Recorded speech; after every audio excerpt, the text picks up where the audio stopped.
이재명 대선 캠프 인선을 발표했는데 윤호중, 강훈식 전면 배치. 충격 그 자체. 나 진짜 윤호중, 강훈식? 아이고 나 진짜. 강훈식은 제가 여러분들한테 많이 말씀드렸던 그 유니콘팜 의료민영화 뭐 이쪽에 이렇게 했었던 거기에 앞장선 대장입니다. 그리고 뭐 윤호중 말할 것도 없죠. 거기다가 박수현. 아이고야 진짜 머리가 아파. 친명이라고 완전히 부를 수 있는 사람이 뭐 이해식 그 비서실장하고 강유정 의원 정도? 한병도 의원도 뭐 수박까지는 아니지만 뭐 완전 친명이라고 얘기하기도 좀 어렵고, 강훈식, 윤호중이 핵심이에요. 이렇게 뽑아놨어. 그래서 제가 이걸 보고 야 이거는 모험인데. 선대위원장이 윤호중입니다. 총괄본부장이 강훈식입니다. 공보단장이 박수현이에요. 제일 중요한 3명이 비명입니다. 제가 봤을 때 수박입니다. 근데 수박 중에서 윤호중은 확실한 수박인데 강훈식하고 박수현은 약간 색깔이 흐린 수박이거든요. 근데 이 3명을 완전히 핵심 보직에 앉혔습니다. 이거는 이재명의 자신감이죠. 경험들은 있어요. 선거를 치러본 경험 이런 건 있습니다. 전략적으로 그렇게 했고 이거는 자신감의 발로라고 봅니다. 이렇게까지 중책을 맡겨놔야 거기다 대세가 지금 이재명인데, 야 근데 걱정이 되는 건 맞지. 걱정이 되는 건 맞지. 맞아요. 이 인간들이 이제 기회주의자니까. 사실 완전 반명으로 된 사람들 있잖아요. 대표적으로 뭐 이원욱 같은 사람 있죠. 완전 반명으로 돌아선 거의 흑화했다라고 얘기해도 되는. 이원욱이랑 이재명이 친한 사이였습니다. 이게 어떻게 될지 모르는데 결국은 이 정치판을 보면요, 이 욕망의 크기가 가늠이 안 된단 말이에요. 진짜 무서워요. 무서워. 이들의 개개인의 욕망의 크기가 무섭습니다. 그래서 주변에서 저한테 넌 정치할 생각 없냐? 라고 할 때는 절대 할 생각이 없다. 왜냐? 이 사람들하고 어울릴 자신이 없어요. 근데 이 사람들만 그렇게 아니에요. 친명이라고 분류된 사람들도 똑같습니다. 그러니까 비명이 된 사람들은 자기를 안 챙겨주니까 비명이 되는 거예요. 챙겨주잖아요. 친명이 됩니다. 아니 이재명이라는 사람이 자기 자리를, 자기 권한을, 자기 위치를 뺏어가니까 반대하는 거지, 자리 챙겨주면 과요. 갑니다. 그래서 이런 사람들을 아마 중책에 앉힌 거로 보이고, 어쨌든 경험이 있는 건 또 팩트이기도 하니까 이거는 뭐 이재명 대표의 전략을 우리가 믿어야죠. 캠프를 누가 뽑아요? 이재명이 뽑았지.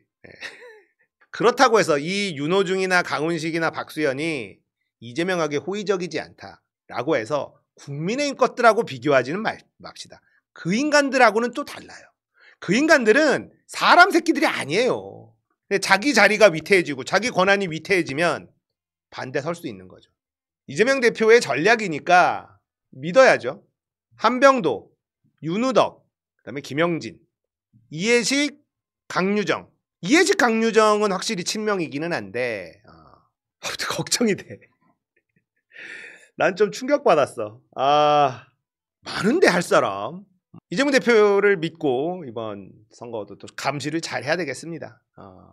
자, 옆 동네를 좀 볼까요? 한동훈. 서태지처럼 시대 바꾸는 대통령 될 것이라고 말해가지고 욕을 한 바가지로 쳐먹고 있습니다. 아니 서태지를 왜 끌어들이는 거야 네가? 나 진짜 열받게.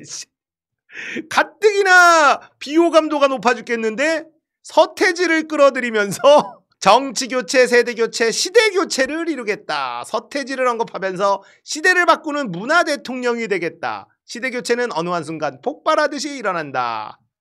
진짜 죽겠네. 위험한 정치인과 그를 맹신하는 극단적 포퓰리스트들로부터 우리의 미래를 지켜야 한다. 그날의 비상계엄으로부터 자유로울 수 있는 사람, 겁이 나서 숲에 숨은 이재명 대표보다 제일 먼저 국회로 향하고 제일 먼저 국민과 함께 맞겠다고 한 사람, 저 한동훈이 맞서야 한다. 야, 목숨 구해줬더니 이딴 소리를 한다고? 진짜 양아치다 너. 진짜 양아치야. 이재명 보고 겁이 나서 숲에 숨은 사람이라고? 와, 정말 넌 진짜 양아치다. 계엄과 탄핵으로 고통받은 분들의 마음에 깊이 공감한다. 그 고통을 끝까지 함께 나누고 더 많이 오래오래 가져가겠다. 여기서 또 양아치 기질이 나오는 거예요. 계엄과 탄핵 둘 다 먹으려고 하잖아. 계엄 때문에 상처받은 분들, 탄핵 때문에 상처받은 분들, 이 두 사람은 달라. 이걸 둘 다 먹으려고 하잖아. 양아치 기질이라니까. 얘 말을 잘 씹어보면 정말 양아치처럼 얘기한다니까. 계엄과 탄핵으로 고통받은 분들 마음에 깊이 공감한대. 어떻게 둘 다 공감을 하니? 네 생각은 뭔데? 계엄이 잘못된 거야? 그러면 탄핵은 정당한 거야. 탄핵이 억울해? 그러면 계엄은 잘한 거잖아. 이 둘은 공존할 수가 없어요. 에? 근데 이딴 식으로 얘기를 한다니까. 그러니까 인기가 없지. 다 먹을 수 없어요. 정치는 다 먹을 수가 없습니다. 거기다가 대한민국 선거제도는요, 위너가 다 먹어요. 한 표만 이기면 돼. 그래서 적을 잘 설정해야 됩니다. 근데 얘는 양손에 떡을 쥐고 놓기가 싫어. 진짜 계엄과 탄핵으로 고통받은 모든 분들 그 마음 다 공감합니다. 어떻게 다 공감하니, 이 새끼야. 아이고. 그러니까 안 된다니까. 얘한테는 진짜 기회가 무지하게 많았습니다. 계엄했을 때. 그때 바로 내란이다라고 규정하고 당대표일 때 했어야지. 확실하게 노선을 정했어야지. 그랬으면 기회가 있었어요. 근데 극우 세력들 무서워가지고 한 발 빼고 이러다가 계엄 반대하는 사람도 챙기고 싶고 탄핵에 대해서 아쉬워하는 사람도 챙기고 싶으니 되겠냐고. 4년 중인 분권형 대통령제와 양원제를 약속한대. 상원 하원을 만들겠대. 에라이 씨 진짜. 그리고 대통령과 국회의원의 임기의 시작과 끝을 맞추기 위해 다음 대통령 선거와 총선을 동시에 실시할 것을 제안한다. 3년 뒤에 열리는 대선에 출마하지 않아야 된다. 그러니까 뭐 3년만 하겠다는 거, 자기가 대통령 되면. 제가 말씀드렸죠. 대통령 선거하고 총선하고 같이 열리면 대한민국이 굉장히 위험해집니다. 왜냐하면 과반 의석과 대통령이 같이 갈 가능성이 너무 높아요. 지금은 대통령 선거와 국회의원 선거가 엇박이 나니까 대통령 하는 꼬라지 보고 총선 때 심판을 할 수가 있어. 국회 야당이 브레이크 좀 걸어. 이게 가능한데요. 대통령 선거하고 국회의원 총선하고 똑같이 가면 임기 동안 독재하는 것을 막을 방법이 없습니다. 국민 입장에선 윤석열을 선택하는 잘못된 선택을 할 수도 있잖아요. 근데 22대 총선 때 어떻게 됐어요? 압도적으로 야당을 밀어줬잖아. 윤석열 저거 가만 냅두면 큰일 나겠구나. 이거잖아요. 그래서 민주당이 브레이크를 걸어서 그나마 덜 망가진 거예요. 국민 입장에선 대통령을 잘못 선택했다라고 판단했을 때 총선에서 브레이크를 걸 수 있는 방법이 있어야 되는데 대통령 선거랑 국회의원 선거가 같이 일어나면 그게 없습니다. 잘못된 선택을 했을 때 진짜 나락으로 갈 수가 있어요. 그래서 대선하고 지선 같이 가면 좋습니다. 일단 비용을 많이 줄이잖아요. 중앙정부, 지방정부 이거는 한쪽으로 쏠려도 괜찮아요. 그 중간에 총선이 있어야 됩니다. 중간 평가를 받는 그 총선이 있어야 돼요. 그래야지 국민들이 제어할 수 있는 그 권한을 행사할 수 있다고. 근데 한동훈처럼 대통령하고 국회의원, 대선 총선을 같이 하자? 졸라 위험해지는 거예요. 민주주의는 완벽한 시스템이 아닙니다. 언제 윤석열 같은 괴물이 나올지 모르고 국민을 속이고 그런 인간이 대통령이 될지 몰라요. 그래서 대선하고 총선하고 같이 치르는 건 진짜 위험한 거예요. 그런데 이런 얘기를 하는 건 민주주의가 뭔지를 모르는 거예요. 그냥 아무것도 모르고 아무 말 대잔치 하는 겁니다. 그러니까 무식하다는 거죠. 그러니까 여론조사가 나왔거든요. 비호감도 75%, 양쪽 다 비토 정서. 이러니까 노선을 정해야 될 거 아니야. 정치인은 선명해야 됩니다. 선명. 근데 한동훈이나 안철수, 이도저도 아닌 안철수는 극중정치. 극중정치가 도대체 뭐야? 진짜 돌겠네. 그딴 소리 하니까 인기가 없지. 한동훈의 비호감도가 75%가 납니다. 한동훈의 진보층 비호감도가 85%예요. 호감도가 12%. 근데 보수층 비호감도도 75% 나대. 그러니까 이쪽 저쪽 다 노리다가 이쪽 저쪽 다 미움받고 있는 게 한동훈입니다. 머리가 나쁘면 정치하지 말어 이씨 진짜. 아이고 이게 현실이라니까. 모두 다 잡을 수는 없어. 한동훈 얘기도 있지만 이낙연도 있습니다. 아 이낙연의 세밀해. 보수의 반명 개헌 연정 열어놔. 민주당이 비상계엄 유발 세력이다. 이게 원래 제목이 뭔지 알아요? 원래 제목은 이거 바꿨는데 국힘에 이렇게 써 있었어요. 원래 제목은 이낙연의 세밀의 국힘의 반명 개헌 연정 열어놔 이렇게 돼 있다가 이걸 빼고 보수로 고친 겁니다. 수정했어. 수정. 세밀의 민주당 전병헌 대표. 아, 나 이 양반 옛날엔 좋아했었는데. 반 이재명에 동의하는 정치 세력이 뭉쳐 개헌 연정과 연대를 구상하자.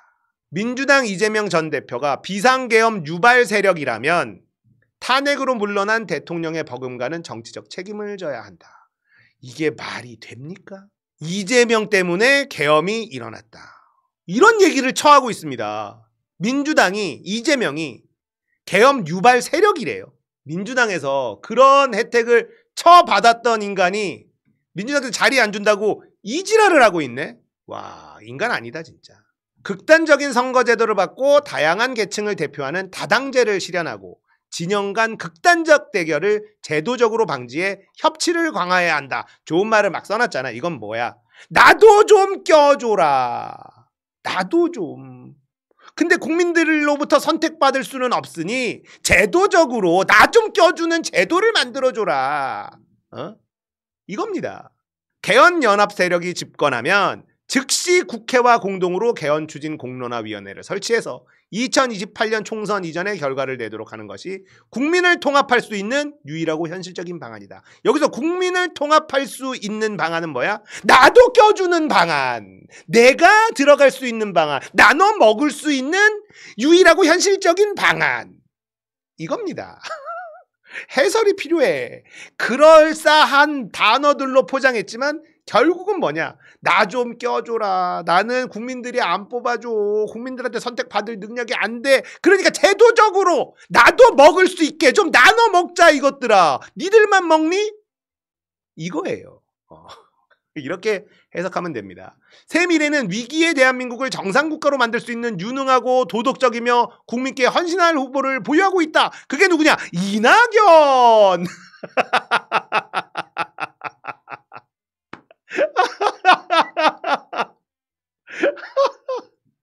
야, 나 진짜 너무 웃겨. 너무 웃겨. 이재명은 지난 차악을 뽑는 대선에서 윤석열보다 최악으로 평가를 받아서 윤석열을 탄생시킨 최대의 공로자였다. 자, 차악을 뽑는데 윤석열이라는 차악이 뽑혔지. 그러니까 이재명은 최악이라는 게 검증이 됐어. 라는 주장을 하는 겁니다. 지난 2022년 대선 관점에서 본다면 차악이 청산되니 최악이 등장하는 꼴이다. 국민의힘과 대화할 가능성에 대해서 헌법상의 정당인데 안 될 이유가 없다. 내란을 일으키고 거기에 사과도 안 하고 동조하고 있고 근데 안 될 이유가 없어? 전병헌, 당신이 민주당 출신 국회의원이라고 얘기할 수 있어? 정치인이라고? 내란 세력하고 손잡아? 전두환하고 손잡는 거하고 뭐가 다르니? 아 늙으면 좀 곱게 늙어 씨부레 진짜. 국민의힘하고 손잡을 수 있다고? 내란 세력하고 손잡을 수 있다고? 너는 민주당에서 정치를 한 게 그냥 민주당이 너한테 자리를 줬기 때문이야. 박정희 전두환하고도 자리 줬으면 너는 정치할 수 있었던 놈이라는 거야. 사람 아니야 이거. 어떻게 이런 말을 할 수가 있어. 이낙연도 마찬가지죠. 국민의힘하고도 손잡을 수 있어? 내란 세력하고. 자 이렇게 나오니 추미애, 아 역시 추미애, 이낙연에게 그대 평생 꽃길만 걷다 보니 그대 발길에 채이고 밟힌 꽃이 얼마나 아팠는지 모르나 보구나. 그대 평생 영광만 누리다 보니 그대의 영광 뒤에 그늘진 곳의 불행은 손톱만큼도 연민을 느끼지 못하구나.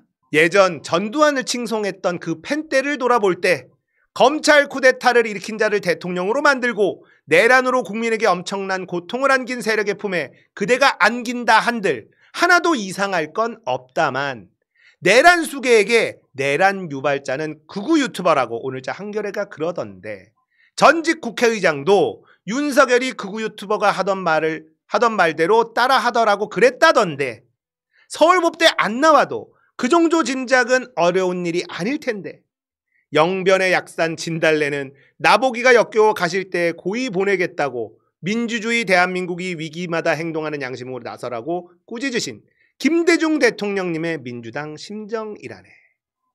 박수! 아, 이래서 추미애가 좋아. 화가 나시죠? 수박들이 또 저렇게 준동을 하고 화가 나시죠? 그런데 문재인 대선 때 있죠. 그때 이런 일이 없었느냐? 똑같이 있었습니다. 그때도 개헌 얘기 나왔고요. 내각제 얘기 나왔고요. 똑같이 나왔습니다. 그때도 문재인에게 계속 따지는 인간들이 있었습니다. 똑같았어요.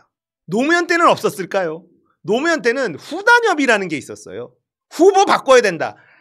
공식적인 절차를 따라서 후보가 됐는데 지지율이 떨어진다고 후보를 바꿔야 된다고 주장하던 사람이 있었습니다. 그 세력이 만만치 않았어요. 그 후단협이 누구냐? 김민석이었습니다. 김민석이 후단협에 앞장서서 정몽준? 거기한테 갔어요.